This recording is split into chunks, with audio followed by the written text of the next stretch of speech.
You've never seen a dead body. Not really. Not the way it actually is. You've seen them in movies where they look peaceful. You've seen them at funerals where they've been cleaned and dressed and prepared to look like they're sleeping. You've maybe seen pictures online that you scrolled past quickly, but you've never actually watched what happens to a human body when it stops working, when the thing that made it a person is gone. And your brain refuses to think about this. Your brain actively resists thinking about this because we have this cultural agreement that death is something we don't talk about, something we don't look at, something we hand off to professionals so we don't have to see it. But here's the thing, your body is going to die. One day, it's going to stop working, and a bunch of things are going to happen to it that nobody tells you about. And maybe if you know what actually happens, you'll think about death differently. Maybe you'll understand what you are a little better. Maybe you'll stop being so afraid of the thing that's the most natural thing that's ever happened. The moment your heart stops, something immediate happens. Your blood stops moving. Within seconds, gravity pulls your blood down to the lowest parts of your body. Your face becomes pale. Your lower back and buttocks turn purple. This is called livor mortis. It's literally just blood settling. But it's the first visible sign that you're no longer you. Your body temperature drops about 1 degree per hour. This is why death investigations use body temperature to estimate time of death. But here's the thing about temperature. As your body cools, something weird happens to your muscles. They stiffen. This is called rigor mortis. Every muscle in your body tightens. Your face contorts. Your fingers curl. You might look like you're in pain, even though you're dead and feel nothing. This is purely chemistry. As your cells die, they release calcium into the muscle tissue, causing contraction. It starts in your eyelids and jawline and spreads down your body. It peaks around 12 hours and then slowly fades as decomposition begins. During this time, your eyes might cloud over. A milky film covers the cornea. This is called tache noire, the black spot. Your body is drying out, and you're starting to look less and less like yourself. After a few days, something starts happening inside you that defines what decomposition actually means. Your gut bacteria, the trillions of microorganisms that were living in your intestines, helping you digest food, suddenly have no immune system controlling them. They multiply exponentially. They start eating your organs from the inside. Your abdomen swells. Sometimes it swells so much that the pressure ruptures tissue. Sometimes it ruptures your skin. Gas forms. Lots of gas. Your face swells up. Your tongue protrudes. Your skin starts to slip. This is called skin slippage. The outer layer of your skin detaches from the deeper layers because the bacteria are eating away the connections. It literally slides off if you touch it. Your body starts to smell, not a little bit. A smell so strong and so distinctive that forensic scientists can identify human decomposition from 100 meters away. The smell comes from the gases your bacteria are producing. Hydrogen sulfide, ammonia, mercaptan. These are the compounds that make feces smell like they do. Except now, they're coming from every part of your body. Your neighbors will know. The smell will get into their houses. It will be the smell they think about for the rest of their lives. And you won't care because you're dead, but other things will care. Flies arrive within minutes of death. Minutes, not hours. They can smell the corpse from a distance that should be impossible. They land on your eyes, your mouth, your nose, any opening. They lay eggs, hundreds of thousands of eggs.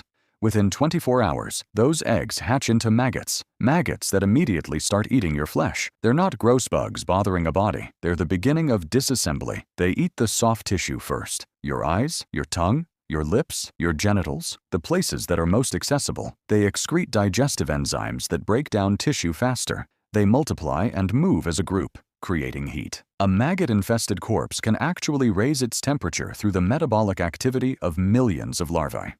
Within a few weeks, if the body is exposed to insects, there might be nothing left but bones. The insects have literally taken your body apart, and it happens in an organized sequence that forensic entomologists can use to determine time of death.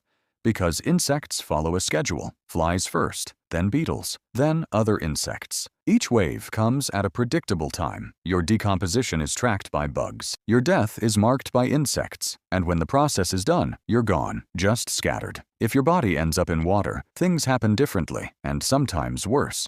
Water is anaerobic if you're deep enough. No oxygen, which means no insects in the usual way, which means the decomposition is slower, but also more complete in some ways. Bacteria inside your body multiply without competition from insects. You bloat faster from the gas. Your body becomes buoyant. You float. Your skin wrinkles and peels from the water. It becomes like leather. This is called adipocere, or grave wax. Your body fat combines with water and bacteria and turns into a waxy substance that can preserve your features for months or even years. You can end up looking like a statue, a waxy, waterlogged statue of what you were. In cold water, the process is much slower. Bodies have been recovered from cold lakes after decades and were still recognizable. In tropical waters, the process is faster. Your flesh softens and falls off the bone. Fish and crustaceans eat what insects would have eaten. Your body becomes distributed through the food chain. Part of it becomes a crab. Part of it becomes a fish. Part of it becomes the thing that eats the fish. You're not a body anymore. You're nutrients. Your material, your re-entry into the system. If you're buried in a coffin in soil,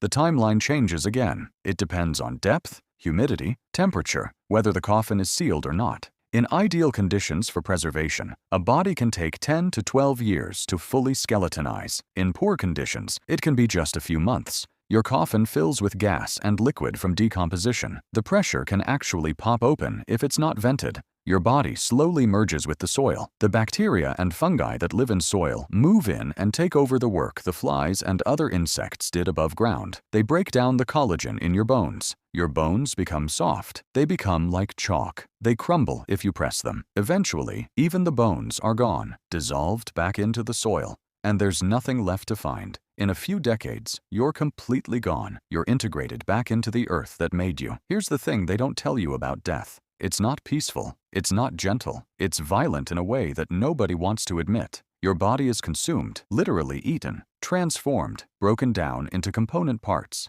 used by other organisms, and there's nothing dignified about it. There's nothing beautiful about bloating and skin slippage and maggots and the smell that will haunt everyone who encounters it. This is what decomposition is. This is what your body is for, not for keeping you alive forever, for returning to the earth when it's done with you. And we pretend this doesn't happen. We spend thousands of dollars on embalming that just delays the inevitable. We put bodies in sealed coffins like they're going to sleep. We dress them up. We put makeup on them. We try to preserve the illusion that death is gentle, but it's not. And maybe that's okay. Maybe the fact that your body is going to be consumed and broken down and returned to soil is not a horror. Maybe it's just what happens. Maybe it's actually kind of beautiful in a way you're not supposed to think about. Because here's what's actually happening when your body decomposes. You're becoming food. You're becoming the thing that allows other organisms to live. The bacteria that break down your body are helping cycle nutrients through the soil. The insects that consume your remains are feeding birds and other predators. The worms that tunnel through the soil around your grave are aerating the earth. Your death is literally the beginning of life for thousands of other organisms.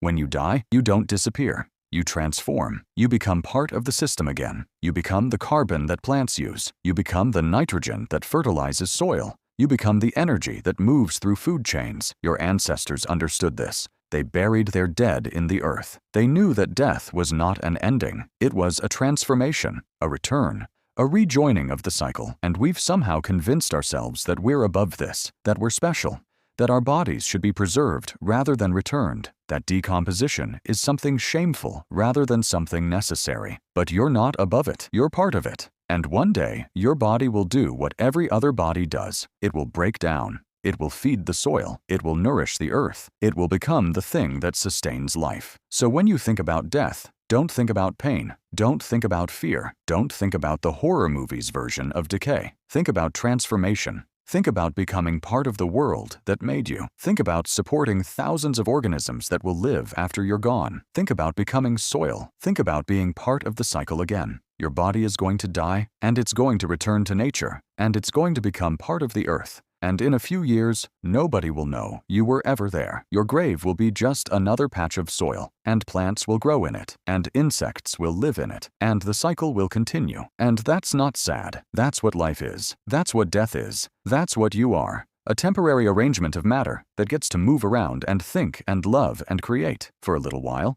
And then you stop, and you return. And it's okay. It's all okay. You're going to be fine. The earth will take care of you, the way it takes care of everything. Hello friends, thank you for watching this video till the end. Let me know in the comment section which part of the video you like the most. And also, Suggest us the next topic for the video that you want. Thank you again, my family.